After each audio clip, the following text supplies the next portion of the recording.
Okay, so let's say that you've been paying attention to how you spend your time, and maybe you found ways to make more time for spending time with Jesus. In order for his voice to be the loudest voice in our lives, one of the things we need to make sure that we do is to lay down our agendas in order to listen.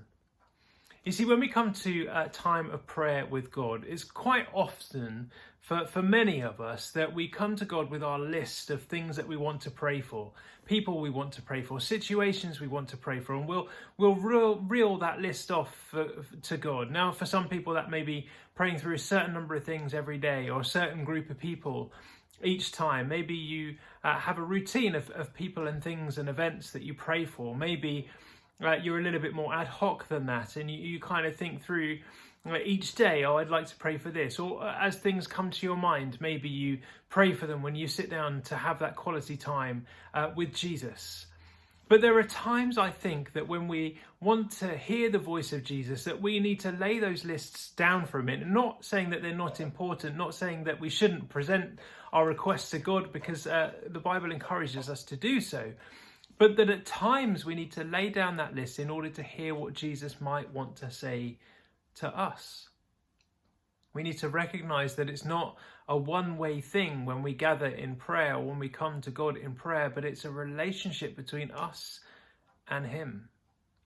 And there are times when Jesus did go to God with his requests, but there were times that Jesus withdrew himself, and we don't really know what he withdrew himself to do, but I'm sure he was just building that relationship with the Father, and times when he would have been talking to the Father. But if Jesus said, I only do what the Father says to do, then you know he was listening to the Father as well and hearing what the Father had to say to him. And there are times that we need to make time for that, to be intentional about making time for that. And in order to be intentional about making time for that, we need to sometimes lay down those lists and requests and petitions in order just to listen. I wonder if maybe with some of the things that you've been praying about for years, whether you've paused to ask Jesus what he thinks about those things. Maybe there's someone you've been praying for so much, and Jesus has things to say to you about that person, or maybe words to share with that person. Or maybe there's a situation you've been praying for, and Jesus wants to let you know that things have changed. Things have shifted. He's at work. He's doing something, and he just wants to let you know. But more than anything, Jesus just might want to speak to you as you. Not necessarily about the things that you pray for, but just to speak identity and love and life and truth over you. Maybe where you've been believing some lies, he might just want to speak truth. But how will we know if we're not listening? If Moses had just continued crying out to God after the events of his life and had ignored the burning bush and carried on walking, talking, and never listening, things would have been very different for the people of Israel.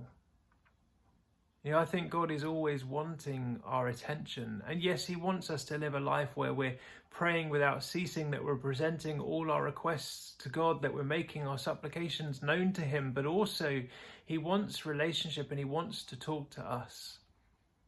So maybe one of the things we need to do, if we want the voice of Jesus to be the loudest in our lives, is to lay down our agendas, to sometimes maybe just stop talking and stop going to God with those requests, and just sit and listen and be, and allow him to speak to us. Maybe with particular situations, we can pray for them and then wait to see if Jesus has anything to say to us about that or about that person. It's a practiced art, and we will look over the next few videos about practical things we can do to help us to hear the voice of Jesus. But first of all, in order to hear, we need to not speak for a little bit.